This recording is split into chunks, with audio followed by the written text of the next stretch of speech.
So, what's up everyone?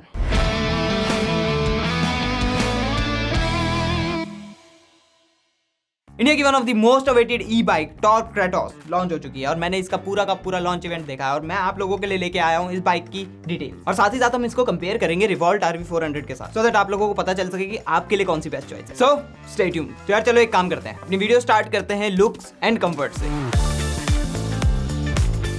Now ये बात तो हम सभी को पता है कि लुक्स जो है वो एक सब्जेक्टिव टॉपिक है, लेकिन इन माय ओपिनियन क्रेटोस और क्रेटोस R काफी ज्यादा अच्छी दिखती है। मेरा कहने का मतलब ये है कि अनलाइक दी RV400 जो कि काफी ज्यादा स्मॉल एंड नैरो फील होती है और दिखने में थोड़ी साइकिलिश है, क्रेटोस और क्रेटोस R बेसिकली एक बाइक की तरह दिखती है, मतलब उसमें वो बाइक वाली फील है। अच्छा, RV400 का जो ये रियर व्हील हब है या फिर पुली जो भी आप इसको बोलो, ये इस बाइक का जो लुक है ना उसको काफी ज्यादा डिस्टर्ब करता है, अच्छा नहीं लगता है। ना on the other hand Kratos chain driven है, जिसकी वजह से जो उसका एक एज अ बाइक लुक होता है ना वो पूरा का पूरा कंप्लीट हो जाता है। बिकॉज यार यूजुअली हमें बाइक्स में चेन देखने की आदत है, जिसकी वजह से जो क्रेटोस है वो काफी हद तक बाइक जैसी फील होती है, बट RV400 में वो फील मिसिंग है। ना अगेन क्लियर कर दूं कि ये मेरे पर्सनल ओपिनियंस है और आप लोगों के ओपिनियन हमेशा वेलकम है कमेंट में, तो कमेंट सेक्शन में जाके कमेंट करके बताओ आपको क्रेटोस और RV400 में से कौन सी बाइक ज्यादा बेटर लगती है। And now let's move on to the comfort. Now seat comfort wise तो दोनों ही बाइक्स अच्छी है। जहां क्रेटोस में आपको 785 mm की सीट हाइट मिलती है और उसके साथ स्प्लिट सीट की कॉन्फ़िगरेशन मिलती है, तो वहीं रिवॉल्ट RV400 में आपको 815 mm की सीट हाइट मिलती है और सिंगल सीट कॉन्फ़िगरेशन मिलती है। इन शॉर्ट स्प्लिट सीट होने की वजह से क्रेटोस काफी ज्यादा कंफर्टेबल है for the rider and plain, लेकिन उसमें सामान ले जाना काफी टफ होगा। वहीं RV400 की सिंगल सीट होने की वजह से आपको काफी लंबी चौड़ी स्ट्रेच सीट मिल जाती है, जिसमें आप आराम से ट्रिपलिंग भी कर सकते हो और अगर आपको कोई सामान कैरी करना है तो वो भी कर सकते हो। और अब बात करते हैं ग्राउंड क्लियरेंस की। तो RV400 में आपको 215 mm की ग्राउंड क्लियरेंस मिलती है, जो कि मोर देन इनफ है फॉर इंडियन रोड्स। तो वहीं क्रेटोस में आपको 165 mm की ग्राउंड क्लियरेंस मिलती है, जो कि इंडियन रोड्स के हिसाब से काफी जगहों पे प्रॉब्लमेटिक हो सकती है। नाउ अगर मैं बात करूं इन दोनों बाइकों के प्राइसेस की, तो क्योंकि ये दोनों इलेक्ट्रिक बाइक्स हैं और इलेक्ट्रिक बाइक्स के जो प्राइसेस होते हैं वो काफी ज्यादा कॉम्प्लिकेटेड होते हैं, क्योंकि वो डिपेंड करते हैं कि आप कौन से स्टेट में रह रहे हो और उस स्टेट का ईवीज के लिए क्या सब्सिडीज हैं और वो किस तरह की पॉलिसीज प्रोवाइड करती हैं। So with this thing in mind, revolt RV400 ex showroom कहीं पड़ती है 1 लाख रुपए के आसपास, तो वहीं क्रेटोस आपको पड़ेगी 1,10,000 के आसपास और क्रेटोस R आपको पड़ेगी 1,30,000 रुपए के आसपास एक्स शोरूम। तो अगर हिसाब लगाया जाए तो क्रेटोस R लगभग 30,000 रुपए महंगी है RV400 से, लेकिन वो जो 30,000 रुपए है वो वर्थ इट है। मैं बताता हूं कैसे। तो टॉर्क मोटर्स की तरफ से जो क्रेटोस में मोटर मिल रही है वो बेसिकली कंटीन्यूअस पावर दे सकती है 4 किलोवाट्स तक और पीक पावर उसकी आती है 7500 वॉट, जिसका मतलब होता है कि वो कंटीन्यूअसली आपको 7.5 हॉर्स पावर और पीक पे आपको 10 हॉर्स पावर तक की पावर प्रोवाइड कर सकती है। और उसके साथ आपको मिलता है इंस्टेंटेनियस 28 न्यूटन मीटर्स का torque, which is quite a lot. और वहीं क्रेटोस R में आपको मिलती है एक 9 किलोवाट की पावरफुल मोटर, जो कि प्रोड्यूस करती है 38 न्यूटन मीटर्स का इंस्टेंट टॉर्क। और इसको अगर हम कंपेयर करें RV400 की 3000 वॉट यानी कि 4.5 हॉर्स पावर वाली मोटर से, तो RV400 का जो पावर आउटपुट है वो थोड़ा नहीं, एक्चुअली काफी ज्यादा कम लगता है। लेकिन to make up for all this, Revolt ने RV400 को इस हिसाब से गियर रिडक्शन दिया हुआ है कि वो 170 न्यूटन मीटर्स का टॉर्क प्रोड्यूस कर सके, जो कि काफी ज्यादा है। लेकिन इस 170 न्यूटन मीटर के फिगर को मोटर टॉर्क से कंफ्यूज मत करना, क्योंकि मोटर आई थिंक अगर हम रिडक्शन के हिसाब से देखें तो कहीं ना कहीं 17 से 20 न्यूटन मीटर ही प्रोड्यूस कर रही होगी, जो कि एक ठीक ठाक नंबर है। नाउ रिवॉल्ट RV400 यूज करती है एक मिड ड्राइव मोटर, जो कि अगर मैं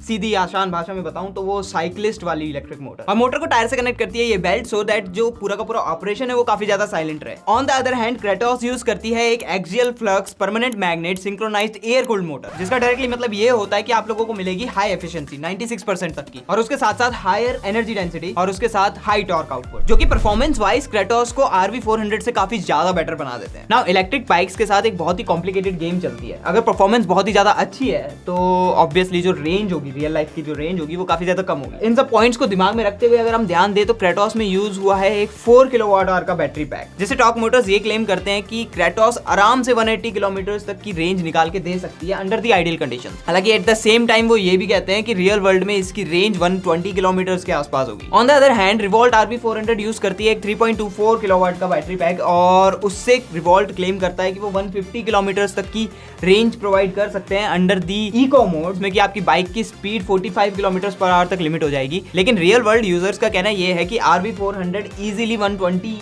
किलोमीटर तक की रेंज दे सकती है, उससे ऊपर एक्सपेक्ट ना किया जाए तो बेटर है। अच्छा, टॉर्क मोटर्स ये कहती है कि क्रेटोस की जो टॉप स्पीड है वो है 100 किलोमीटर पर आवर की और क्रेटोस आर की टॉप स्पीड है 105 किलोमीटर पर आवर की। और वहीं अगर हम कंपेयर करें इसको रिवॉल्ट RV400 के साथ, तो उसकी टॉप स्पीड की रेंज वेरी करती है 45 किलोमीटर से, जो कि इको मोड में आपको मैक्सिमम स्पीड मिलेगी, to the 85 kilometre per hour on the sports mode. Now इन दोनों की बैटरीज को चार्ज होने में 4 से 5 घंटे का समय लगता है, लेकिन क्रेटोस आर में फास्ट चार्जिंग फीचर दिया गया है जिससे कि 80% तक की बैटरी 60 मिनट्स के अंदर आप चार्ज कर सकते हो, and that is a very good thing. लेकिन उसी के कंपटीशन में RV400 के पास स्विचेबल बैटरीज है, जिसका मतलब ये है कि अगर आपको बैटरी को चार्ज करना है तो आप आराम से उसको बाइक से निकाल के अपने रूम के अंदर भी चार्ज कर सकते हो, या फिर in case of an emergency आप किसी भी रिवॉल्ट के शोरूम में जाकर के बैटरीज को स्विच कर सकते हो, which is a good concept. लेकिन अभी तक वो अच्छे से एग्जीक्यूट हो नहीं पाया। So let's hope for the better future. And as we are talking about the future, तो टॉर्क मोटर्स का फ्यूचर प्लान्स ये है कि उनको नेशन वाइड एक चार्जिंग नेटवर्क सेटअप करना है, जिसका आप लोगों को बाइक के साथ 2 साल का फ्री मेंबरशिप भी मिलेगा। अच्छा, क्रेटोस की जो एक्सेलरेशन है वो भी काफी अच्छी है, मतलब वो 0 to 40 आराम से 4 सेकंड के अंदर कर सकती है, और क्रेटोस आर 0 to 40 3.5 सेकंड्स के अंदर कर सकती है, and that is quick. That's what she said. And that's it about the performance and range. अब बात करते हैं राइड एंड हैंडलिंग के बारे में, और इसको हम स्टार्ट करेंगे ब्रेकिंग से। तो इन टर्म्स ऑफ ब्रेकिंग दोनों में ही CBS यानी कि कंबाइंड ब्रेकिंग सिस्टम और reason braking system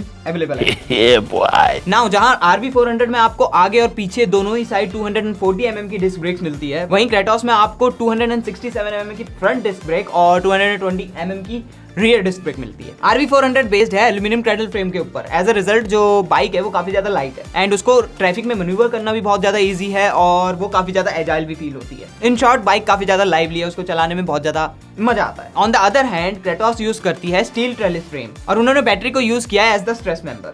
as a result जो बाइक का वेट डिस्ट्रीब्यूशन है वो काफी ज्यादा अच्छा है। बाइक ना तो ज्यादा नोज हैवी फील होती है, ना ही टेल हैवी। और साथ ही साथ टॉर्क मोटर्स ये भी कहती है कि क्रेटोस की सेंटर ऑफ ग्रेविटी को उन्होंने बहुत ही ज्यादा ऑप्टिमाइज किया हुआ है, ताकि राइडर्स को बेटर हैंडलिंग एक्सपीरियंस मिल सके। वेट वाइज RV400 108 किलोग्राम की है, वहीं 140 किलोग्राम वेट है क्रेटोस का, जिसकी वजह से आप लोगों को मिलता है बेटर ट्रैक्शन और हाई स्पीड पे stability. And at the same time don't forget जो क्रेटोस का राइडिंग ट्रायंगल है वो काफी ज्यादा रेसिंग स्टांस वाला है। नाउ जहां RV400 में आपको USD फॉक्स मिलते हैं, वहीं पे क्रेटोस में आपको मिलता है normal telescopic front shock absorber. और सेम ही स्टोरी रियर में भी है, जहां RV400 आपको एडजस्टेबल मोनोशॉक दे रही है, वहीं क्रेटोस में आपको काम चलाना पड़ेगा जस्ट मोनोशॉक से, मतलब एडजस्टेबिलिटी नहीं है।